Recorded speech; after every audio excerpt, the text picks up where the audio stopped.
موت میں بھی دراصل انسان کا وہ شعور اور عقل اور ہوش، وہ جو دیا گیا تھا کچھ کرنے کو، واپس لیا جا رہا ہوتا ہے، اور وہ وقت بہت دکھ اور تکلیف کا ہوتا ہے انسان کے لیے۔ حدیث میں آتا ہے کہ جب کوئی شخص فوت ہو جائے اور اس کی روح نکل جائے تو اس کی آنکھیں بند کر دو، کیونکہ آپ صلی اللہ علیہ وسلم نے فرمایا کہ جب روح نکلتی ہے تو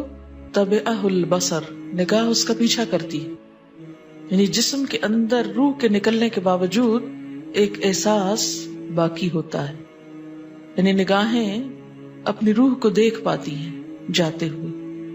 تو آپ خود سوچیں کہ اگر کوئی بہت عزیز، قریب ترین، پیارا انسان،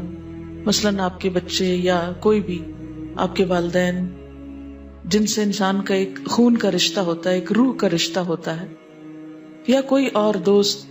جو بہت ہی عزیز ہو، جب وہ دور ہونے لگتا ہے تو کیا لگتا ہے؟ جیسے روح الگ ہو رہی۔ تو اس وقت انسان کے اوپر کتنا غم اور دکھ اور پریشانی ہوتی ہے۔ تو آپ خود سوچیں کہ جب ایکچوئل روح نکل جائے اس وقت غم کتنا ہوگا انسان کو۔ اور بعض جگہوں پر آتا ہے کہ روح اس بات کا مشاہدہ کرتی ہے کہ آس پاس کے لوگ جو ہیں وہ کیا کر رہے ہیں، کیا معاملہ کر رہے ہیں، اور لوگوں کے متضاد رویے مرنے والے کے بارے میں جب دوسروں کے سامنے ہوتے ہیں بعض اوقات روتے ہیں، بہت بین کرتے ہیں، جب اکیلے بیٹھے ہوتے ہیں، کھا پی رہے ہوتے ہیں، ہنس رہے ہوتے ہیں،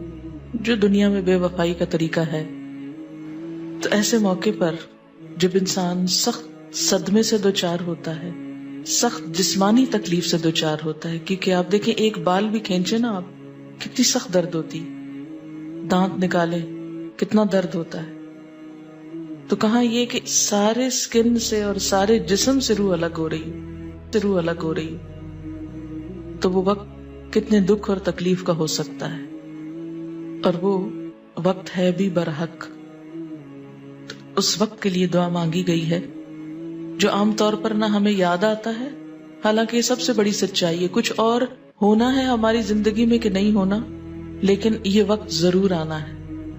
مگر ہمیں تو کبھی بھولے سے بھی خیال نہیں آیا کہ اس وقت کے لیے دعا بھی مانگ لیں کہ اس وقت کی مشکل آسان ہو جائے۔ اللہم اعنّا علی غمرات الموت وسکرات الموت، اللہم اے اللہ، اعنّا مدد فرمانا ہماری، علی اوپر، غمرات الموت موت کی ڈبکیوں کے، وسکرات الموت اور موت کی بے ہوشیوں کے۔ غمرہ کہتے ہیں گہرے پانی کو۔ جان نکلنے کے وقت کی کیفیت کا ذکر ہے کہ جب جان نکلے گی تو یوں محسوس ہوگا جیسے کوئی شخص ڈوب رہا ہو اور اس کو سانس نہ آ رہا ہو، کیونکہ سانس رکتا ہے نا، سانس نکلتا ہے، سانس بہت مشکل سے آتا ہے۔ اگر کبھی کسی مرنے والے شخص کو آپ نے دیکھا ہو تو آپ دیکھیں گے کہ اس کو سانس لینے میں بہت دقت ہوتی ہے، اور جان جب جسم سے الگ ہوتی ہے تو یہ ایک بہت تکلیف دہ مرحلہ ہوتا ہے۔ تو اس کو ایک طرح کی مثال سے سمجھایا گیا ہے کہ غمرات الموت موت کی ڈبکیاں یا موت کی سختیاں مراد ہے۔ اگر کبھی آپ نے نہاتے وقت تیز دھار پانی اپنے منہ پہ کھول لیا ہو اور تھوڑی دیر کے لیے سانس رک جائے تو کیا کیفیت ہوتی؟ جسم کے آخری سرے تک انسان ہل جاتا ہے، گھبرا اٹھتا ہے، ایک دم ایک طرف کو نکال لیتا ہے کیونکہ سانس نہیں آ رہا۔ تو ایسی ہی کسی کیفیت سے اپنے آپ کو محسوس کروائیں اور اس منظر کو سامنے رکھ کے دعا مانگیں، کیونکہ اس وقت مانگ نہیں سکیں گے، اس وقت تو کلمہ نکالنا بھی منہ سے مشکل ہو جاتا ہے،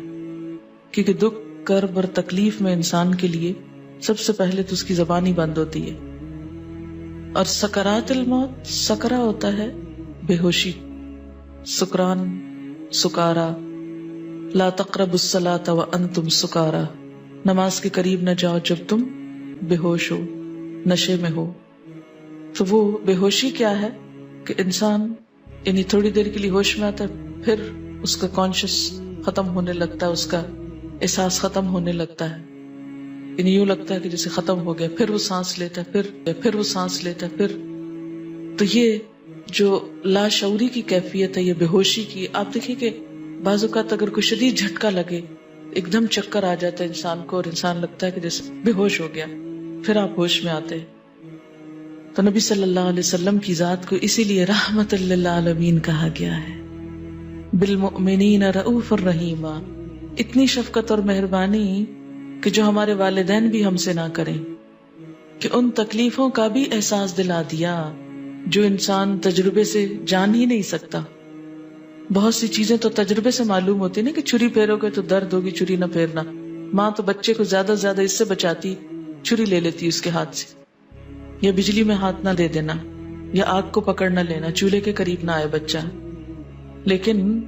نہ ماں نے خود ایکسپیرینس کیا، نہ اس کو پتا کہ موت کے وقت کیا ہوتا ہے. اس لیے وہ بچے کو کبھی یہ نہیں سکھاتی کہ اس وقت کے لیے بھی دعا مانگو. مگر آپ صلی اللہ علیہ وسلم نے ہمیں،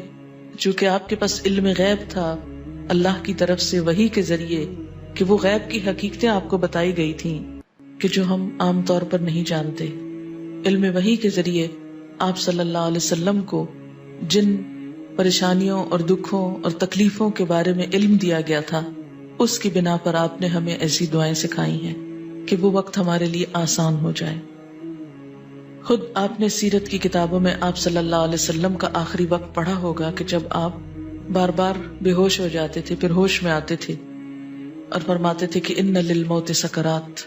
موت کی بھی بے ہوشیاں ہوتی ہیں.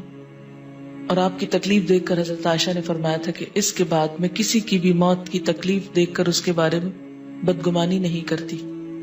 کبھی کسی کے بارے میں برا نہیں سوچنا چاہیے اگر وہ موت کی تکلیف میں مبتلا ہو. اور یہ کوئی خوش قسمتی کی بات بھی نہیں کہ فلاں پر موت کی تکلیف آئی نہیں اور 1 منٹ میں ہارٹ اٹیک ہوا اور وہ ختم ہو گیا. کیونکہ موت کی یہ تکلیف بھی انسان کو اس کے گناہوں سے پاک کر دیتی ہے. ایک طرح سے مانگنی نہیں چاہیے یہ، لیکن ہمیں بہت زیادہ تبصرے نہیں کرنے چاہیے. یہ فلاں کے ساتھ ایسا ہوا چونکہ وہ ویسا تھا، وہ فلاں کا اللہ ہی جانتا ہے کس کے ساتھ حقیقت میں کیا ہوا. تو اس وقت کے لیے دعا ہے،